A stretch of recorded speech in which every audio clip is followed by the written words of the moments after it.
Hello friends, welcome to my channel Aryahi vlogs and tips. అందరూ ఎలా ఉన్నారు? నేనైతే చాలా బాగున్నాను. ఈరోజు మన ఛానల్లో ఎటువంటి మసాలాలు వాడకుండా బ్యాచులర్స్ అయినా సరే ఈజీగా ప్రిపేర్ చేసుకునే చికెన్ కర్రీ రెసిపీని చూపించబోతున్నాను. రెగ్యులర్గా నేను ఇంట్లో చికెన్ కర్రీని ఇలానే ప్రిపేర్ చేసుకుంటాను. ఈరోజు మీతో అది నేను షేర్ చేసుకుంటున్నాను. ఇక్కడ 1 కిలో వరకు చికెన్ తీసుకొని అందులో పసుపు, ఉప్పు, కారం, కొద్దిగా అల్లం వెల్లుల్లి పేస్ట్ వేసుకొని ఇలా 1 గంట సేపు మ్యారినేట్ చేసుకుని పెట్టుకున్నాను. ఇంకొక గిన్నెలో ఉన్న చికెన్ అయితే బిర్యానీ కోసం అని చెప్పి మొత్తం మసాలా అంతా వేసుకొని మ్యారినేట్ చేసి ఫ్రిడ్జ్లో పెట్టేసుకున్నాను. అలానే బిర్యానీ కోసం ఒక 2 పెద్ద ఉల్లిపాయలు ఇలా సన్నంగా కట్ చేసుకున్నాను. అలానే 3-4 పచ్చిమిర్చి కట్ చేసుకున్నాను. చికెన్ కర్రీ కోసం ఒక 2 ఉల్లిపాయలను ఇలా చిన్నగా కట్ చేసుకుని పచ్చిమిర్చి కూడా మధ్యలోకి ఇలా కట్ చేసుకున్నాను. ఇక్కడ నేను 1 కిలో వరకు చికెన్ని ఇలా మ్యారినేట్ చేసి పెట్టుకున్నాను కదా. ఈ చికెన్ కర్రీ ప్రిపేర్ చేయడం కోసం స్టవ్ మీద ఒక కడాయి పెట్టుకుని అందులో కొద్దిగా ఆయిల్ వేసుకోవాలి. నాన్ వెజ్ కర్రీస్కి ఎప్పుడు కూడా ఆయిల్ అనేది కొంచెం ఎక్కువగానే పడుతుంది. నూనె కొద్దిగా వేడైన తర్వాత ఇందులో ఒక బిర్యానీ ఆకు, ఒక అనాస పువ్వు, 2 లవంగాలు,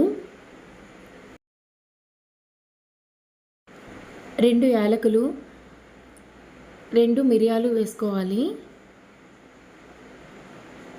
వీటిని ఒకసారి కలుపుకున్నాక కట్ చేసి పెట్టుకున్న పచ్చిమిర్చి అలానే ఉల్లిపాయలు కూడా వేసుకొని ఉల్లిపాయలు కొంచెం గోల్డెన్ బ్రౌన్ కలర్ వచ్చేంత వరకు వేయించుకోవాలి.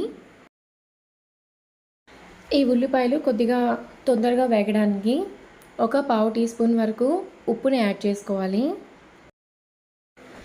ఉల్లిపాయలు బాగా వేగి ఇలా గోల్డెన్ కలర్ వచ్చిన తర్వాత ఇందులోనే కొద్దిగా కరివేపాకు, 1 స్పూన్ వరకు అల్లం వెల్లుల్లి పేస్ట్ను కూడా యాడ్ చేసుకోవాలి. ఒకసారి బాగా కలుపుకున్నాక అల్లం వెల్లుల్లి పచ్చివాసన పోయేంత వరకు ఫ్రై చేసుకోవాలి.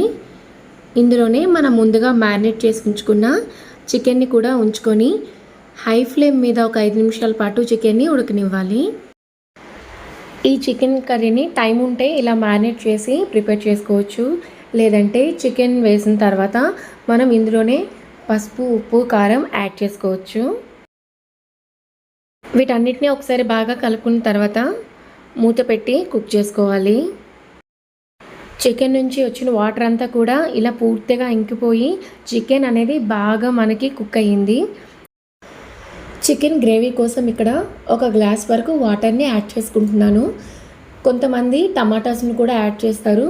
ఇష్టమైతే ఒక 2 టమాటాలు యాడ్ చేసుకోవచ్చు.